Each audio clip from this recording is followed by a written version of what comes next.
The trooper finds himself alone on an unfamiliar desert world, stripped of his armor and separated from his squad during an intense battle with the Rebel Alliance. Now he must navigate the treacherous landscape, evade Imperial patrols, and most importantly, find a way to repair his suit if he wants any hope of returning home. But the further he travels, the more he uncovers about himself and the war they're refighting that makes him question everything he once believed in. As the sun beat down, the trooper continued his trek across the arid wasteland. The once pristine white armor was now caked in dust and grime, a testament to his long journey. The trooper's name was TK-421, but his brothers in arms had long since given him a nickname, Sparky, due to his easy smile and tendency to joke around. He missed them terribly, and the thought of returning to his squad kept him moving forward. He had been separated from them during the Battle of Jakku. His squad had been pinned down by rebel fire, and in the ensuing chaos, he had lost consciousness. When he awoke, he found himself alone and without his weapons or his armor. All he had was the clothes on his back and a burning desire to get home.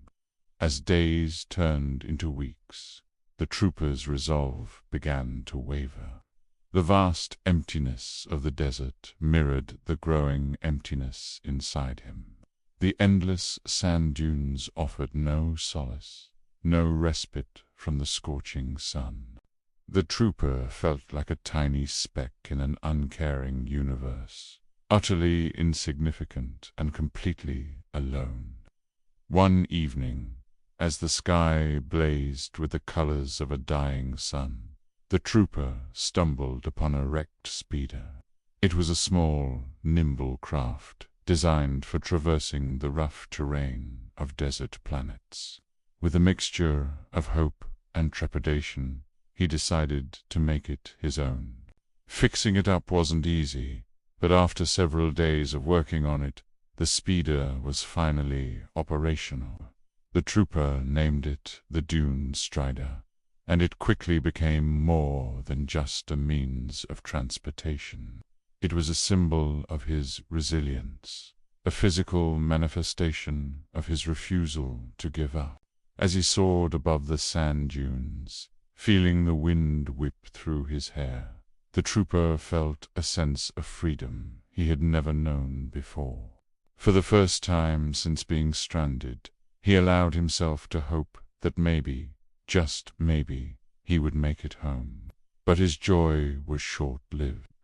The Empire was relentless, and soon Imperial patrols began appearing in the trooper's path.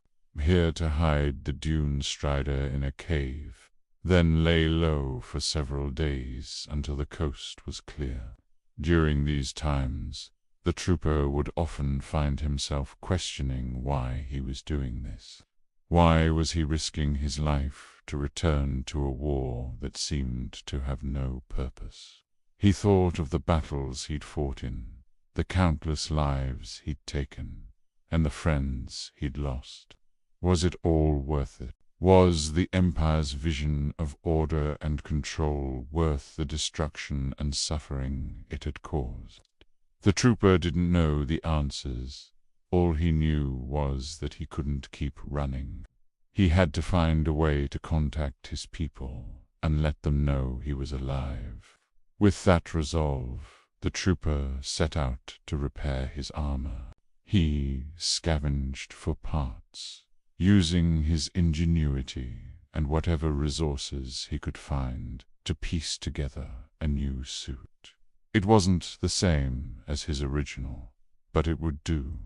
And when he finally donned the armor, it felt like a second skin. The trooper was ready to go home. He climbed into the cockpit of the Dune Strider and activated the hyperdrive. The familiar sensation of hyperspace travel filled him with a sense of relief. He had made it. He was going home.